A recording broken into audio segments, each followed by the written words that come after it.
Okay, people. So we have another first time feature director on display at the festival. Yes, yes, yes. This time it is oh god. The name was on the tip of my tongue and then it just slipped away. It's Lyle Mitchell Corbine Jr. Yes. So he wrote and directed. He also produced the film along with Thomas Mahoney and Eric Tavitian. Cinematography is Ellie Bourne. It's edited by Ed Your Ed Urantis, I believe. Music is from Gavin Brivik. We've got a nice cast, an interesting cast, right? So in our pivotal roles, we have Michael Grey Eyes. He plays the older Makawa. And at this stage, he's going by Michael Peterson.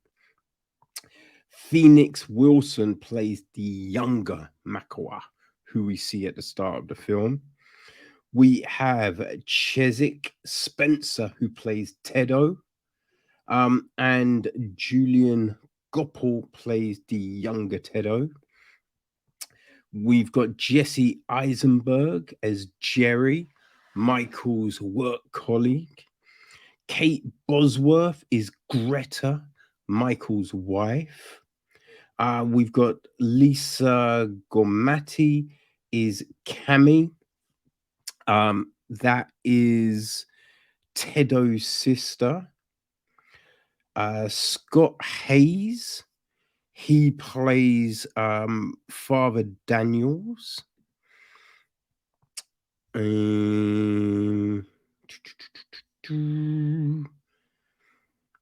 Trez Garcia plays Daniel.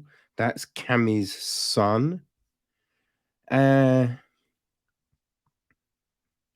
Joel Michaely plays Jonathan. Jenna Lee Green plays Ivy. Claudia Lee plays Rebecca. Yeah. Sherry Foster plays Lisa. That's kind of it, I think. You know. Yeah. I mean, obviously there's a few more people, but there are main cast. Marissa Wolf plays Kimber.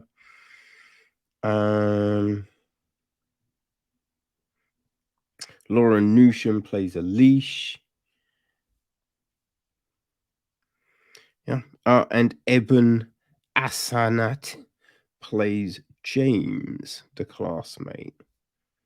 Okay, so yeah, there we go, people. The gist of the film is this. So in 1980s, two indigenous American boys, Makawa and Tedo, cover up the killing of a classmate, vowing to keep their crime a secret.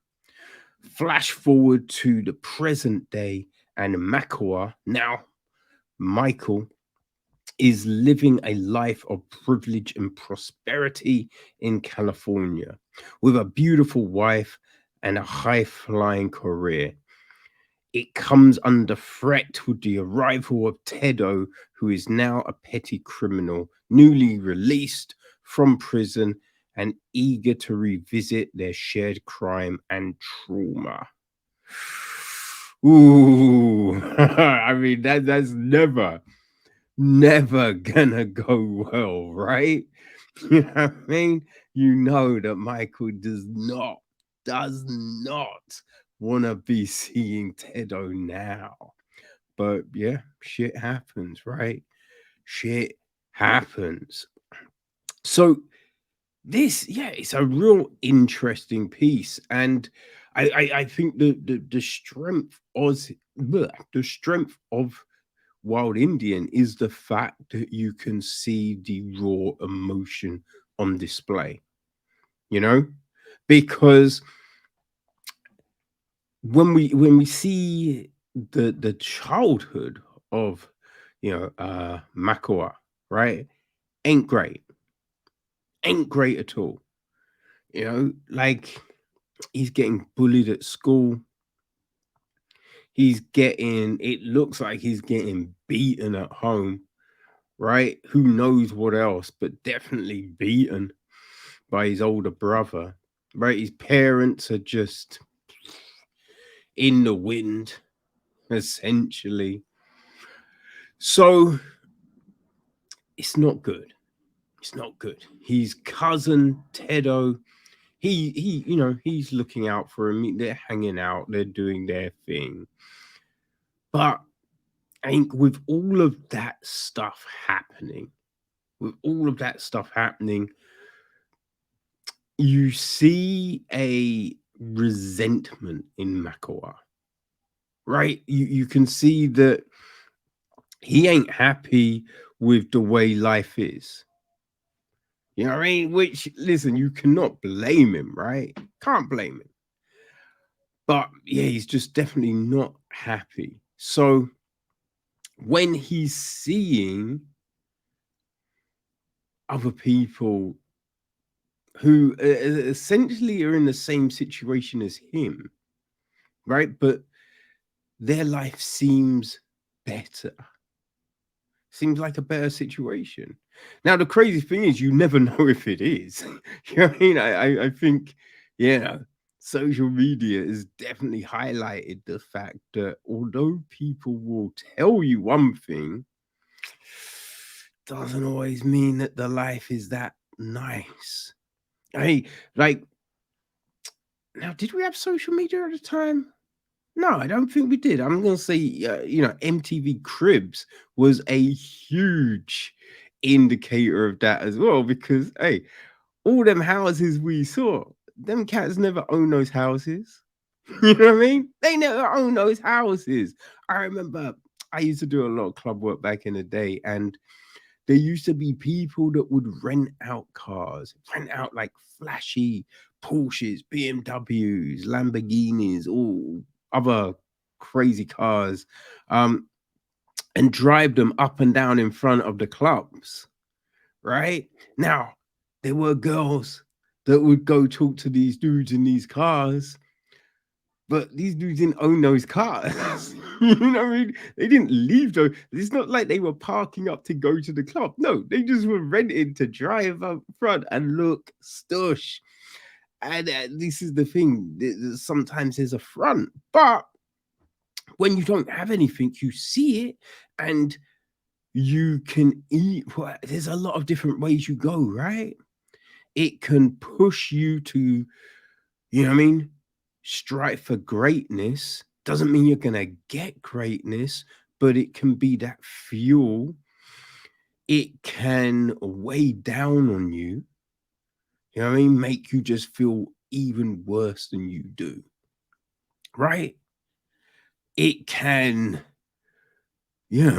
just do nothing. Right? You're just like, they're living their life. I'm living mine. Right? But who knows how it's going to affect people, right? That's the crazy thing. These things hit people in so many different ways, but what we see is that it seems to be hitting Makwa not well, right? And this is the thing, it's hard to blame him. It is hard to blame him. He goes out shooting with Tedo. Tedo's a better shot, right? Tedo's a better shot.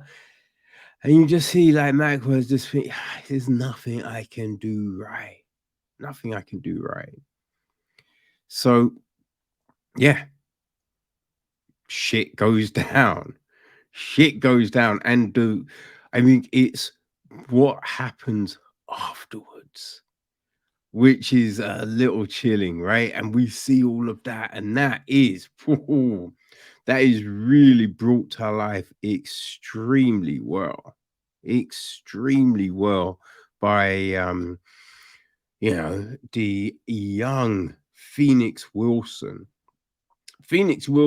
and Julian Gapal, who play the younger Makwa and Tedo, do an extremely great job of displaying to us this friendship, right? This young friendship, but then also like these things that are fueling these two individuals, right?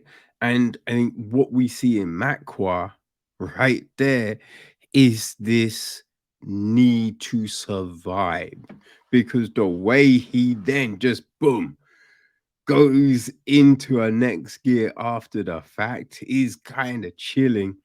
He's kind of chilling. And we kind of get a close up on his face. Now we're in 2019 on the golf course, and you see, like, yo, Makwa is, yeah, he's doing all right. He is doing all right. And we get this interesting look at where he is now, right? He's working for a big firm. He's on the cusp of a promotion.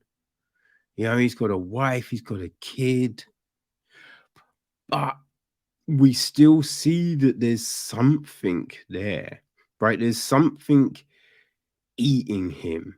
Like he's not completely fulfilled, which is interesting, right? Now, it doesn't, we don't really find out what it is, which I think it would have been interesting, because here's the thing, it could well be the death of James, right? But we don't know. I mean, there's so much trauma that, Makwa Michael faced as a kid. There's so many things that could be, fucking him up right now. But we see him do a thing, and it's just like, because that's not the first time that request was made. And just the way, the methodical nature of how it goes down is a little bit chilling. It's a little bit chilling, but there is the resolve, right? There is the resolve. So we see that. And there's also an interaction with his wife, which is, again, it's an interesting thing, right? So we see all of this, and then we see Tedo get out of jail. So we follow him, and we can see how he's been affected, right? Which is very differently. Very differently. I think if at the beginning of the film you would have thought it would have been a reverse of this situation, right? But obviously, that's a little too easy as a plot device, right? So you flip it. But we see both of these two people now navigating their lives. I did think, right, there could have been a bit more on part of this journey, right? Before the end, there just seemed a bit missing. Now, I don't think it doesn't ruin the film. You know what I mean? It doesn't ruin the film or affect it in an adverse way. I just think I myself would have liked to have seen something there. You know what I mean? Just something, nothing crazy. You know what I mean? Just a little something. But I do think we get this great portrayal of these two people, and how, you know, how they're dealing with life's hand, as it were. You know what I mean? I also do think there's a couple of places where we make a jump in emotional states, which it seemed quick. Seemed a little quick, but again, it's not too crazy, right? I think you could watch it and you'd be like, all right, yeah, no, I can buy that. I can buy that. Right. But yeah, it's just this just interesting thing, seeing this from this point of view. Like we've seen kind of these stories before, but not with the indigenous viewpoint, which adds some extra depth to it, right? Knowing, the impoverished backgrounds a lot of people had to start their lives in, right? Which you then just think that hill to get to that place is a lot steeper. You know what I mean? So yeah, no, Wild Indians is very interesting, people. It's very interesting, and we had some great performances. So it it was playing today um at the Prince Charles Cinema. But if you missed it, don't worry, people, because you can either catch it on the iPlayer tomorrow, right? Thursday the 14th from 9 p.m. And that means you then get 24 hours with it, right? So till 9 p.m. on Friday the 15th. Or on Friday the 15th, you could also go to the Odeon Lux in the West End and see it at 8:50, 10 to 9 in the evening, obviously. So both of those still have availability, right? So yeah, if you're down for those kind of psychological thrillers, if that's your cup of tea, I guess this is all them peoples that watch those real crime documentaries and all of that kind of jazz. If that's your kind of thing, people, then I think Wild Indian will be right up your street. All right. So, yeah, check it out.